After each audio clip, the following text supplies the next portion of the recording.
muy preparada y dedicada en la zona a trabajar sobre investigación. Ellos son un matrimonio que son catedráticos de la Facultad de Ciencias Químicas de la Universidad Veracruzana, y el día de hoy nos van a acompañar en la presentación de un tema que ustedes han visto anunciados, que tiene que ver con una patología con la que todos los días tenemos algo que ver en la clínica. Y la presencia de la ponencia va a estar a cargo de la doctora Araceli López Monteón. Ella es químico farmacobiólogo egresado de la Universidad Veracruzana, doctorado en especialidad de patología experimental en el CINVESTAT, y actualmente es catedrática de la Facultad de Ciencias Químicas. Y la acompaña su esposo, el doctor Ángel Ramos Vigonio, también catedrático de la Universidad Veracruzana, doctorado en especialidad de patología experimental del CINVESTAT y químico farmacobiólogo. Pues gracias a los dos vamos a dar el tiempo para la presentación de este tema, epidemiología del virus del dengue en Veracruz, de lo básico a lo aplicado. Gracias, buen día. Sí, buenos días. Bueno, muchas gracias por la invitación. Ya como lo comentó el doctor Varela, este trabajo que estamos realizando lo hacemos en la Facultad de Ciencias Químicas, específicamente en el laboratorio que tenemos a nuestro cargo, que es el ADICER, Inmunología y Biología Molecular. En este laboratorio hacemos investigación tanto básica como aplicada de básicamente dos microorganismos, lo que sería el virus dengue y el parásito Trypanosoma cruzi, aunque obviamente estamos abiertos a alguna otra línea que pueda ir surgiendo de acuerdo a las necesidades que se presenten. Y bueno, también como ya se les comentó, el trabajo es epidemiología del virus dengue en Veracruz, de lo básico a lo aplicado. Hablaré un poquito de lo que estamos haciendo en el laboratorio en cuanto a la epidemiología del virus y un poco también de lo que estamos tratando ya de incursionar para tratar de tener vacunas efectivas contra este virus. Bien, bueno. La infección por virus dengue obviamente es causada por este virus, que es de la familia de los arbovirus, y se llama así porque es transmitida al hombre por un insecto vector o un artrópodo, en este caso Aedes aegypti. Este virus puede tener 4 serotipos que son antigénicamente distintos, dengue 1, dengue 2, dengue 3 y dengue 4. Dentro de la estructura de este virus vamos a tener que tiene una envoltura, tiene una nucleocápside icosaédrica y una cadena de RNA de cadena positiva. ¿Qué significa que sea de cadena positiva? Que una vez que entra a una célula es capaz de dar lugar inmediatamente a la proteína, que será la que va a dar lugar al virión. Si fuera de cadena negativa tendría que retrotranscribirse primero y después hacer otra vez el cRNA, luego el RNA y luego la proteína. Este RNA, que es de cadena simple, tiene 11 kilobases de longitud y va a codificar para una poliproteína que sufrirá cortes sucesivos para dar proteínas virales individuales. El virus dengue está formado por 10 proteínas, 3 que vamos a llamar estructurales y que se llaman C, que quiere decir de la cápside, M de membrana y E de envoltura.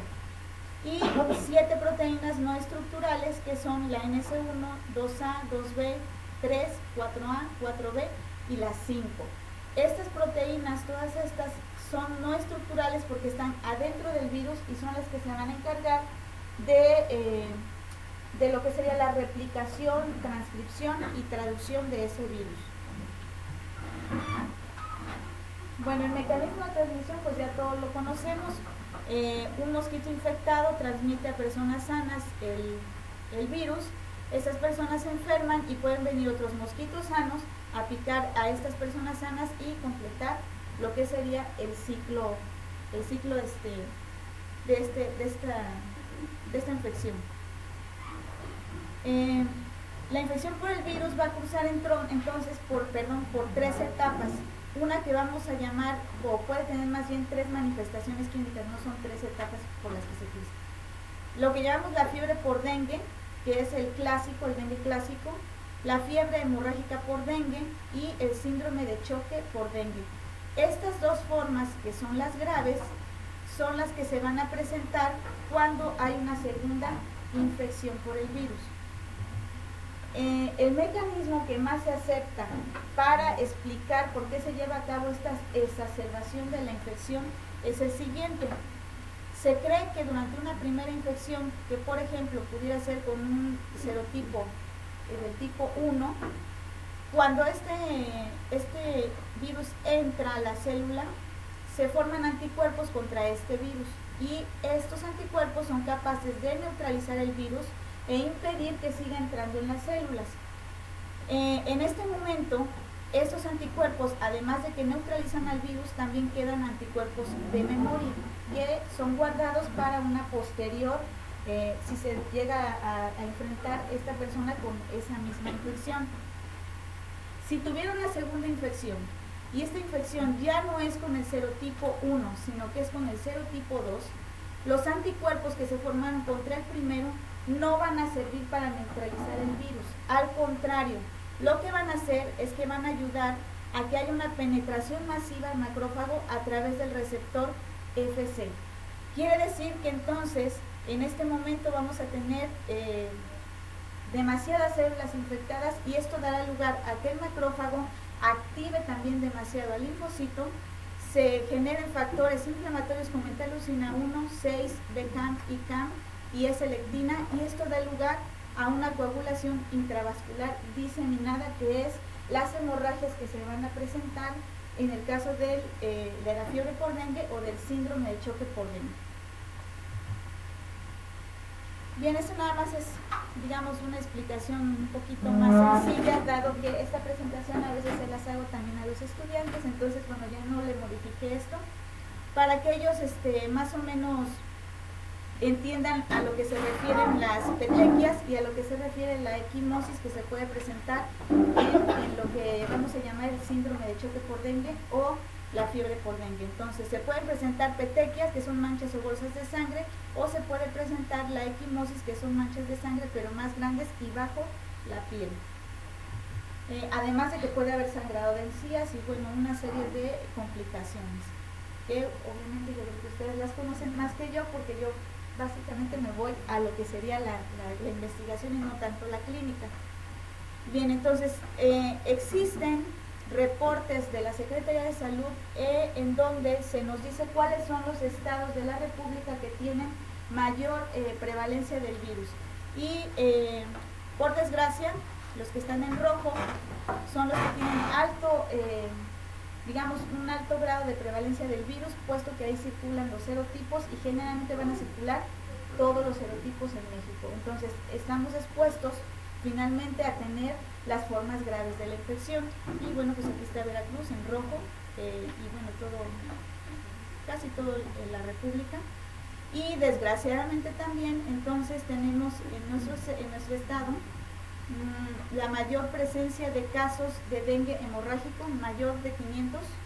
Está Nuevo León, Tamaulipas, Veracruz, Guerrero y Colima. Los demás estados, bueno, tienen menos presencia del virus, y los que están en blanco es donde generalmente no se ha reportado ningún caso de dengue hemorrágico. No quiere decir que no haya por ahí algún clásico, pero no se han reportado las formas graves. Bien, entonces, tomando en cuenta estos antecedentes y que en Veracruz se ha reportado que pueden circular los 4 serotipos del virus y que entonces es una comunidad susceptible de sufrir las formas graves, en el laboratorio decidimos hacer un estudio epidemiológico para checar cómo estábamos en anticuerpos contra el virus y además si podíamos aislar al virus o por lo menos determinarlo o detectarlo en la población, para lo cual hicimos lo siguiente. Entonces hicimos una detección inmunológica a través de la IgM, IgG y la proteína NS1. Esta proteína se ha ligado a que cuando el virus está en sangre es capaz de secretarla, y entonces si es capaz de secretarla yo la puedo detectar e indirectamente decir que ahí está el virus. Entonces esta proteína es, digamos, de lo último que ha salido y es la que nos va a decir que en ese momento esa persona está cursando con la viremia, entonces está infectada con el virus. Porque IgM e IgG, bueno, pueden detectar anticuerpos que son ya de memoria y no quiere decir que en ese momento la persona pueda estar enferma.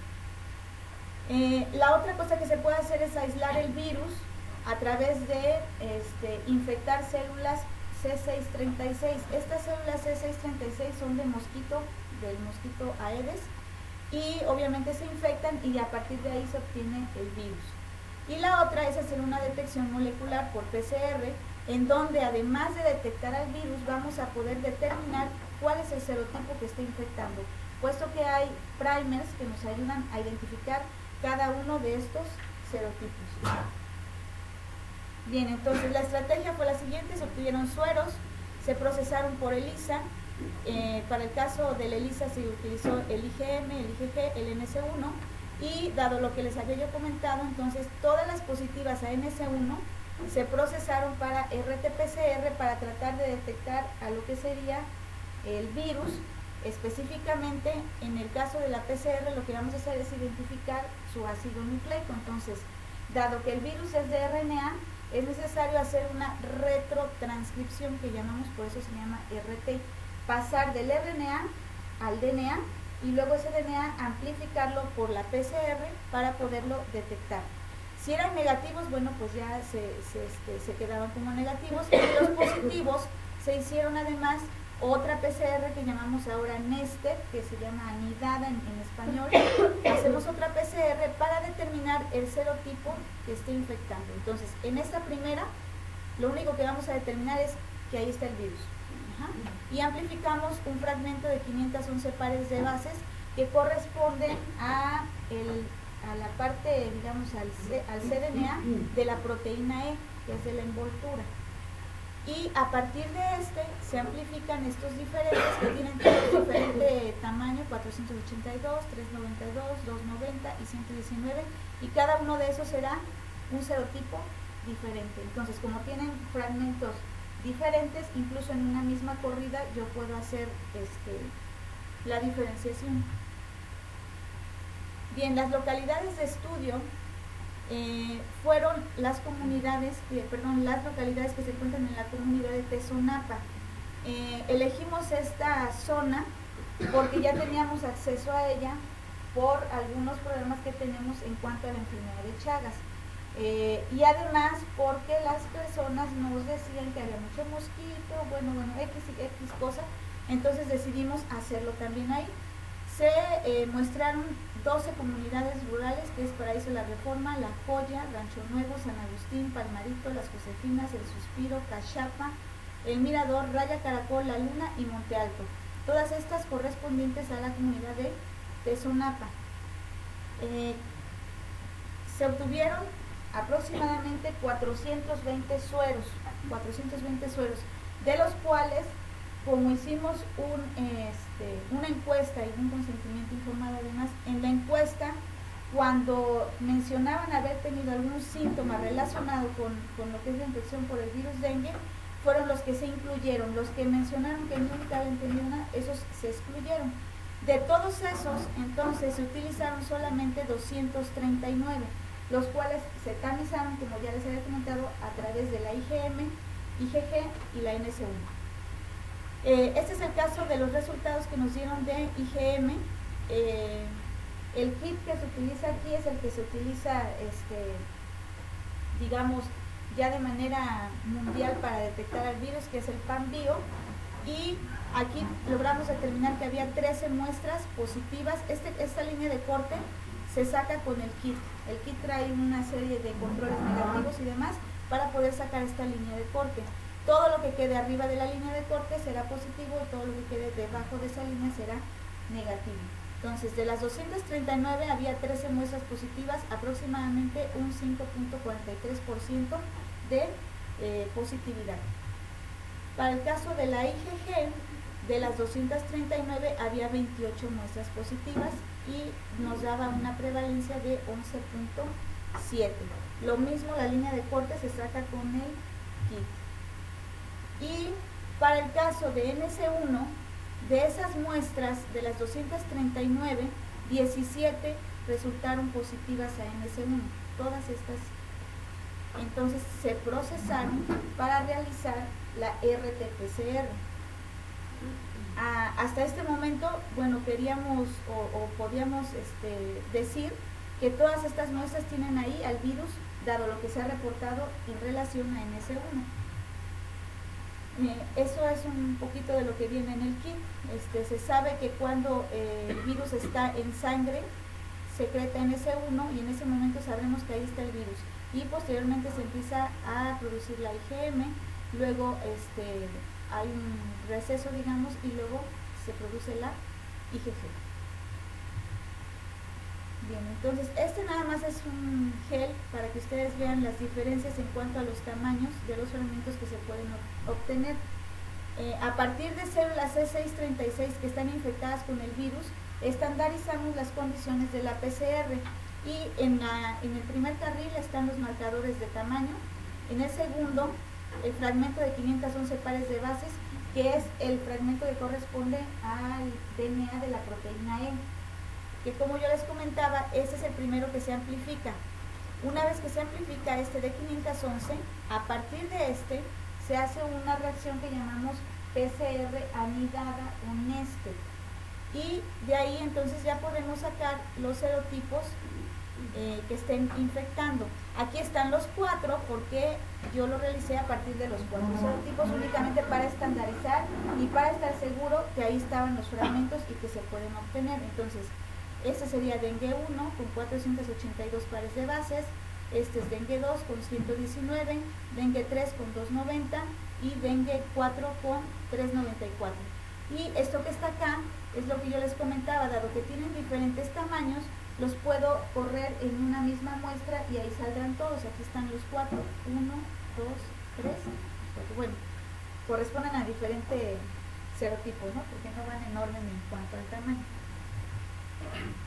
Bien, entonces las 17 muestras anteriores positivas a NS1 se procesaron para realizar la RT-PCR y entonces obtuvimos lo siguiente. Al azar, digamos, agarré unas muestras y las corrí en un gel y vimos que en el caso de una muestra de Paraíso La Reforma, el serotipo que está infectando es el serotipo 1. Y en el caso de San Agustín del Palmar, todas las muestras que eran de San Agustín correspondían al serotipo número 2. No encontramos serotipo 3 ni encontramos serotipo 4, pero aun cuando estén circulando entonces 2 serotipos, ya hay factibilidad para que se presenten los casos de dengue hemorrágico o el síndrome de choque por dengue. Entonces, dado que encontramos estos resultados en el laboratorio, nos surgió, bueno,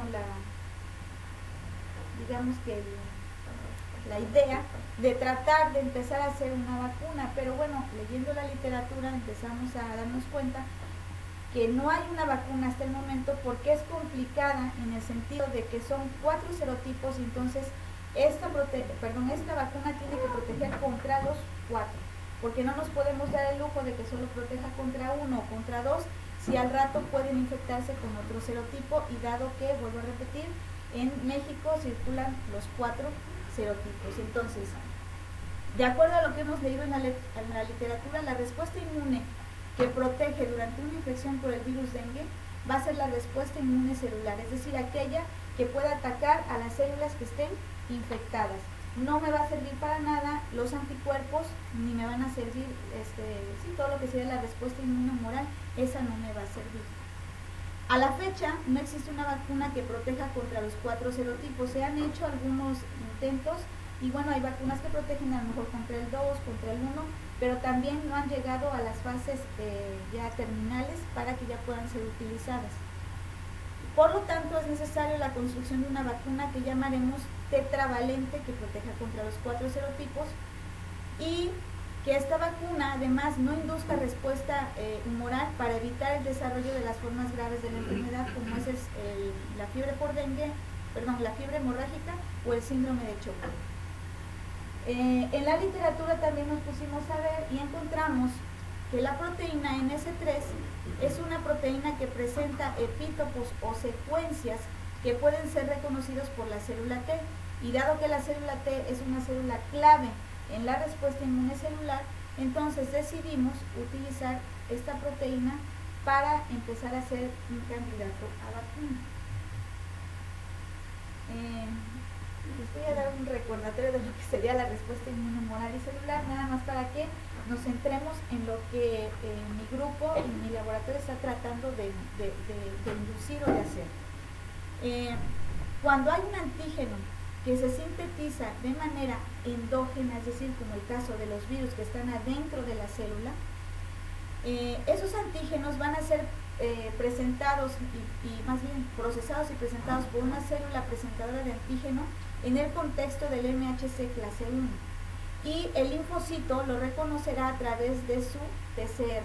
Generalmente este linfocito será un linfocito citotóxico que tendrá una actividad directa en una célula que esté infectada por un virus. Entonces, ¿qué es lo que queremos en el caso de una vacuna? Bueno, que suceda esto, que se activen estos tipos de linfocitos para que pueda eliminar a las células infectadas inmediatamente.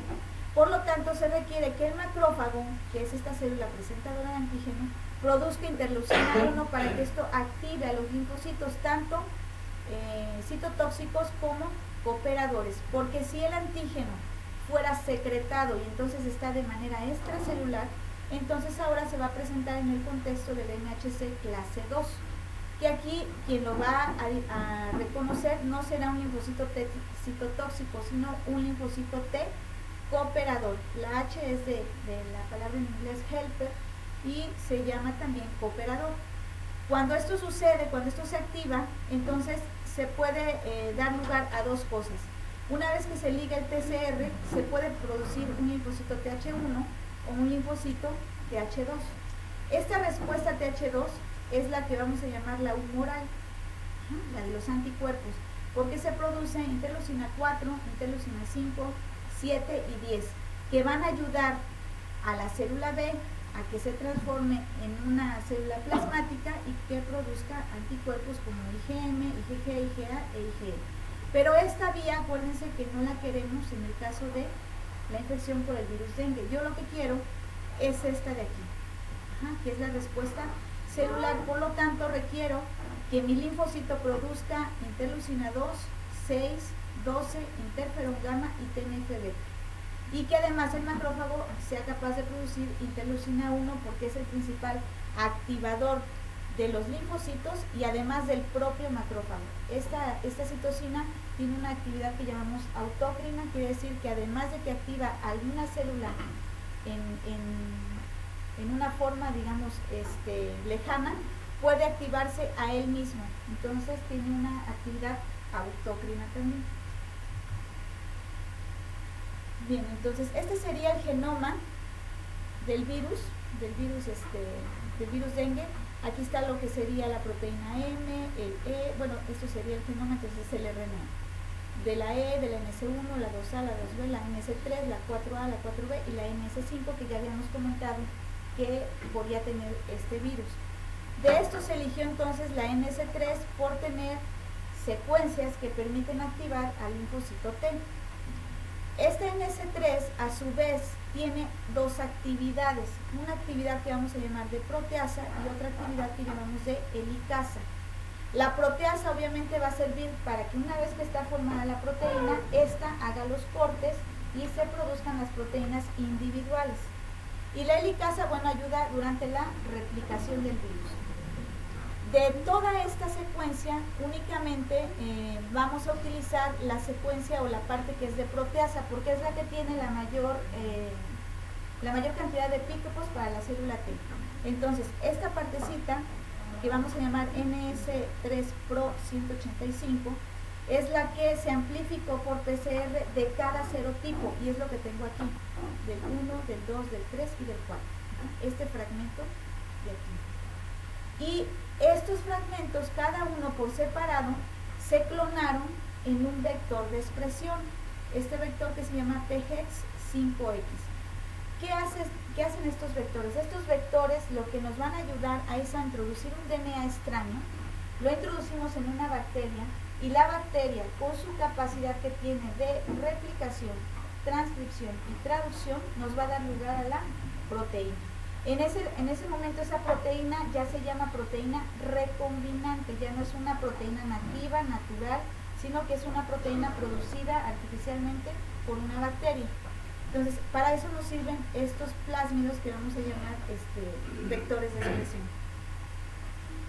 Esto que les muestro aquí ya es el resultado de esa clonación y expresión en las bacterias. Este es un gel de poliacrilamida teñido con azul de Kumasi, en donde vamos a teñir a las proteínas. El plásmido tiene la particularidad de que sale la proteína que uno va a producir, sale fusionada a otra proteína que se llama GST, que es esta de aquí, que es la glutatión S-transferasa. Esta proteína se agrega porque con esta vamos a facilitar la purificación de la proteína. Esto que está acá ya sería el del serotipo 1, del serotipo 2, del serotipo 3 y del 4. Todos son NS3, la parte de proteasa únicamente, y están fusionadas a la GST por así convenir para la purificación. La purificación se realiza por afinidad en una columna que tiene una resina que tiene acoplado glutatión. Y entonces, si esta es una glutatión S-transferasa, que es una enzima, entonces se va a unir a esa glutatión y por ende, al unirse, en automático se une también mi proteína y yo la puedo entonces ahora sí purificar. La separo de todas las demás proteínas de la bacteria. Una vez entonces purificadas estas proteínas se cuantifican y ya cuantificadas se inmunizan en modelos animales. En el caso de nuestro laboratorio estamos utilizando el ratón. Se hicieron 3 inmunizaciones con 100 microgramos la primera ocasión y 50 microgramos de la proteína 2 siguientes, o sea que fueron 3 en totalidad. En la primera inmunización se utilizó un adyuvante que tiene, es el que se llama de Freud, que tiene micobacterias que de esta forma activan el sistema inmune para que rápidamente puedan reconocer a la proteína. Esto es nada más para facilitar y para hacer un poco más rápido el reconocimiento.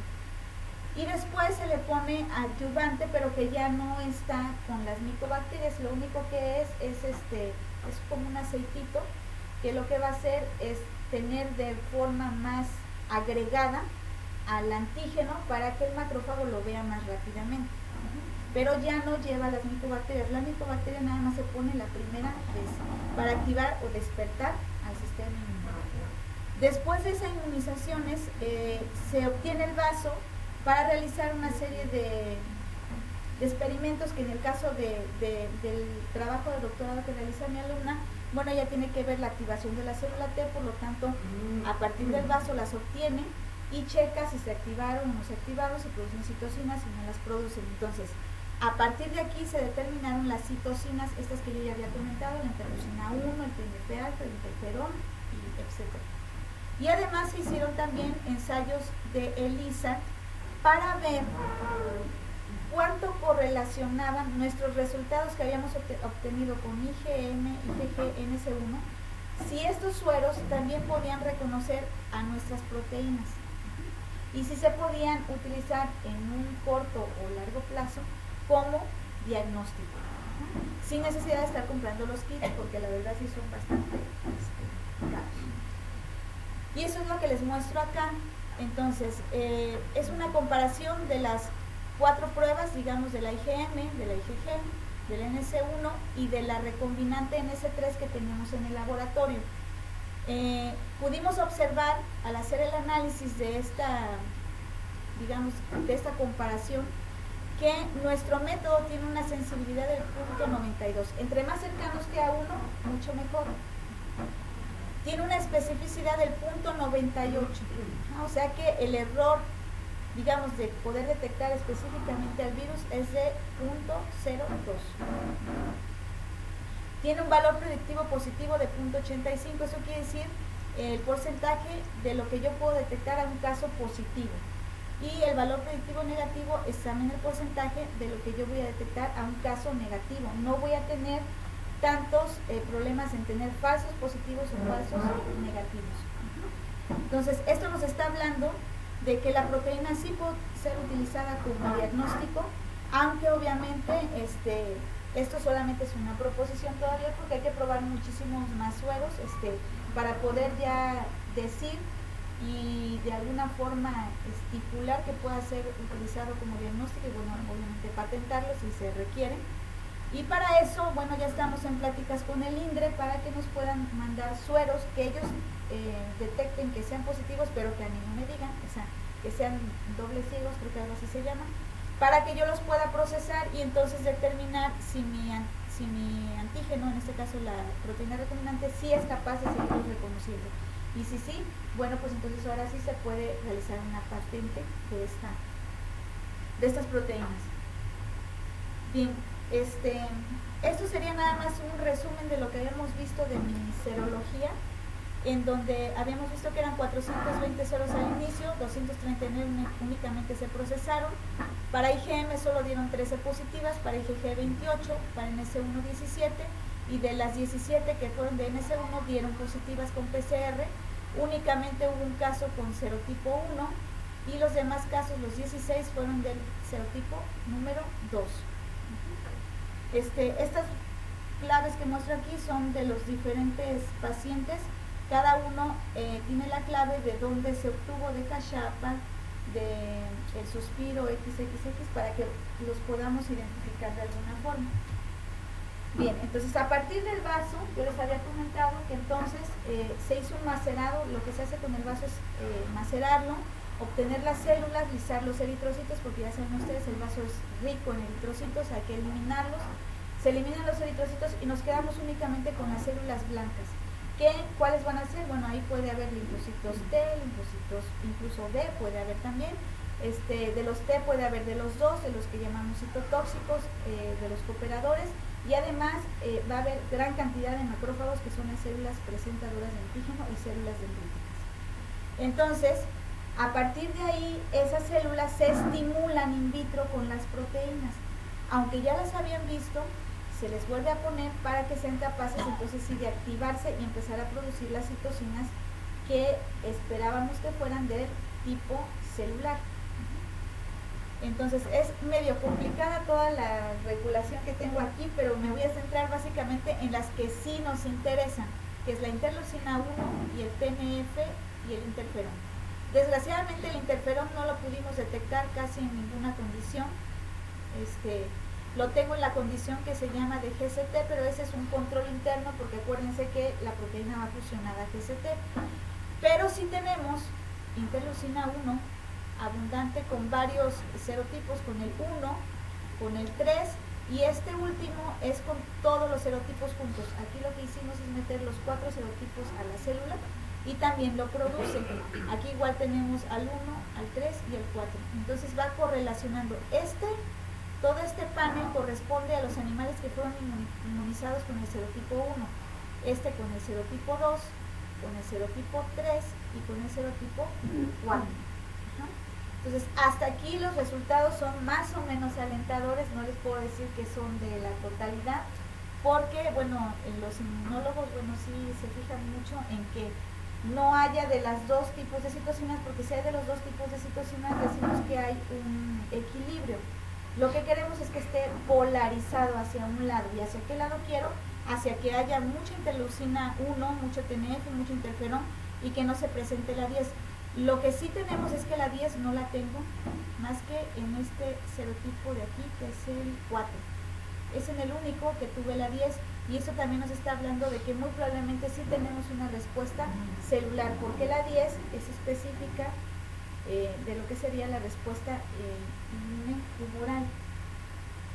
Entonces hasta aquí más o menos están prometedores los resultados, y lo que prosigue es checar que realmente no se estén produciendo otro tipo de citocinas, porque aquí nada más probamos estas que están aquí, pero me hace falta probar la 4, me hace falta probar la 6, me parece, la 12, que todavía no la he logrado capturar, y todas esas requiero que sí se presenten. La 12, por ejemplo, es muy importante para la respuesta celular. Bien, aunado a eso, a lo que estamos haciendo con las proteínas recombinantes, he tratado también de hacer otro tipo de vacunas, pero ahora un poquito más sofisticadas, aunque la OMS todavía no las aprueba, que son las vacunas que vamos a llamar de DNA. Esas vacunas se caracterizan porque lo que vamos a introducir ya no va a ser una proteína, sino un DNA, Y este DNA, dentro de nuestras células, con nuestra maquinaria de replicación, transcripción y traducción, dará lugar a la proteína. Por lo tanto, nos vamos a asegurar de que la proteína va a estar constantemente ahí, induciendo al sistema inmune, generando la respuesta, y por lo tanto ya no se tendrán que dar dosis adicionales de las vacunas. Ya ven ustedes que, bueno, hay que aplicar una dosis y 6 meses después hay que aplicar otra dosis. Entonces, con este tipo de vacunas se disminuye eso, aunque hay riesgo de inducir tolerancia, porque si está el antígeno constantemente inoculándose en el huésped, bueno, puede inducirse la tolerancia, aunque hay mecanismos que se realizan en la construcción del DNA que se va a introducir para evitar este tipo de peligros de inducir tolerancia. Entonces, en cuanto a respuesta inmune, por ejemplo, vamos a hacer una comparación entre lo que sería una vacuna de DNA y una vacuna de proteína recombinante. Generalmente una vacuna de DNA siempre va a inducir una respuesta de tipo TH1, que es la celular. Mientras que una vacuna de proteína recombinante puede inducir ya sea 1 o 2, o puede estar el balance ahí, que es lo que más o menos observamos nosotros en nuestros resultados. La memoria en cuanto a la respuesta humoral es excelente para una vacuna de DNA y también para una vacuna de proteína recombinante. Para el caso de la celular es muy buena en este sentido en la vacuna de DNA, pero es regular en una vacuna recombinante. Y en cuanto al desarrollo, a la producción y al costo, bueno, es mucho más barato tener una vacuna de DNA que una proteína recombinante, porque obviamente aquí solo vamos a tener un paso de purificación, que es el DNA. En cambio acá yo tengo que purificar el DNA, luego eso retrotranscribirlo, luego además clonarlo en un plásmido, y después de que lo clono, meterlo en una bacteria que lo produzca. Entonces todo eso va haciendo que el costo sea mayor. Y la seguridad, en este sentido, las vacunas de DNA tienen una seguridad relativamente alta, aunque es mucho más alta la de la proteína recombinante. ¿Por qué? Por lo que les acabo de comentar. Con estas no vamos a inducir tolerancia, y con estas se corre el riesgo de poder inducir una tolerancia, y entonces que el paciente ya no responda a ese antígeno. Bien, entonces esto es lo que estamos realizando en el laboratorio. No les traigo todavía resultados de esto porque mi alumna acaba de ingresar apenas al doctorado, y ella es la que va a hacer todo esto de las vacunas de DNA, únicamente para que lo conocieran. Espero que alguna vez ya lo hubieran leído, pero vuelvo a repetir, no están aprobadas por la OMS, dado que todavía hace falta pues mucho estudio en cuanto a su seguridad, ¿no? La eficacia es muy buena, pero la seguridad está ahí todavía media débil. Este es todo el grupo de trabajo.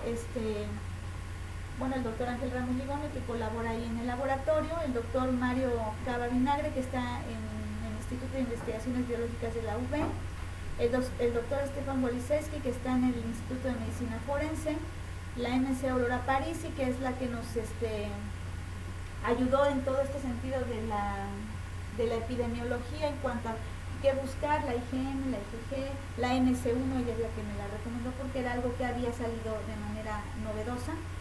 Y bueno, estas son mis dos alumnas, Laura Mónica Álvarez Rodríguez, que están realizando doctorado. Ella es la que más o menos ya lleva todo el trabajo, y ella es la que acaba de ingresar, que va a hacer la vacuna de DNA, que espero que ya muy pronto, cuando me vuelvan a invitar, ya traiga yo resultados de eso. Bueno, muchas gracias.